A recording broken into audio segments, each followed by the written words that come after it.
We are being warned there may be more economic turbulence ahead as we go through the Brexit process. The economy will take centre stage today at the Conservative Party conference in Birmingham. The Chancellor Philip Hammond will be centre stage, and he's going to be our centre stage right now. Welcome to you, Chancellor. Nice of you to join us. Good morning. So let me ask you this. People voted Brexit because they wanted immigration dealt with. They wanted their own sovereignty. They wanted their own laws. How are you going to cut immigration without getting into your area and damaging the economy?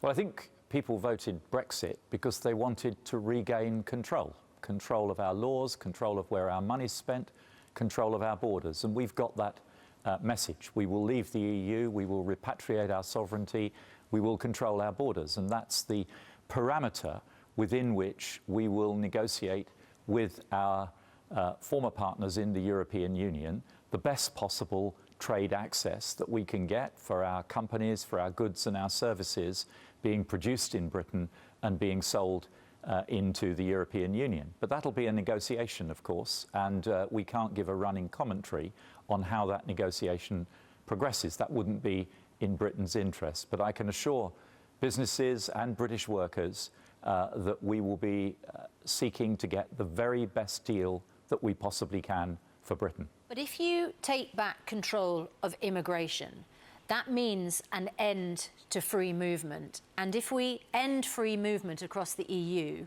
we know that that means we can't have a single market. So we lose this free access to all the other economic benefits of that single market. That's a fact, isn't it?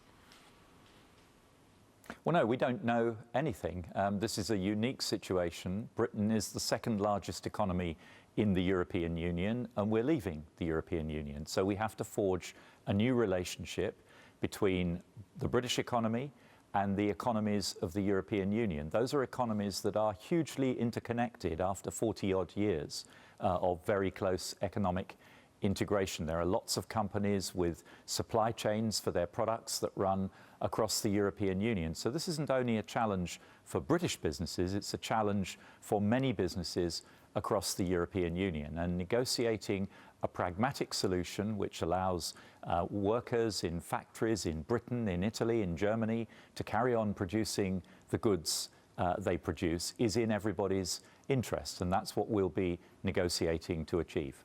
If we do take back control of immigration, does that mean that people from the EU who want to come over here are going to have visas to work here? Does that mean that British residents who currently can go anywhere in the EU they want to and work anywhere they want to, indeed many people are right now as we speak, are they going to have to apply for visas?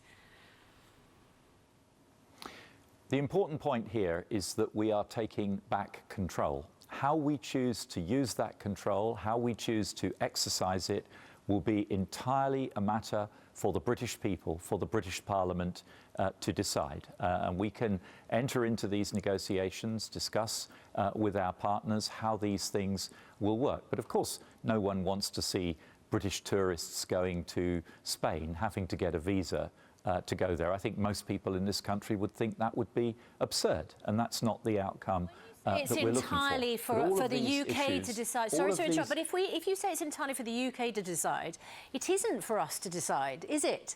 If our tourists go to Spain and have to get a visa, that will be up to Spain and the EU to decide. Of course, it's entirely for us to decide how we manage the control of our own border, and it's entirely for us to decide what deals we do with other countries.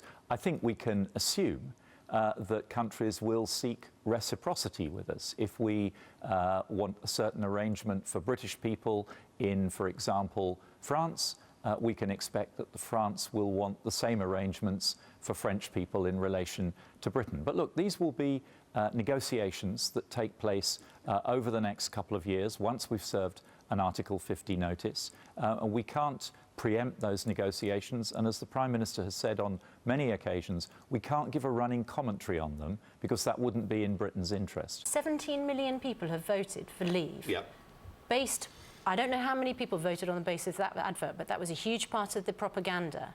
You're now saying that's a mistake? We have a £10 billion a year, a £34 million a day featherbed that is going to be free money that we can spend on the NHS,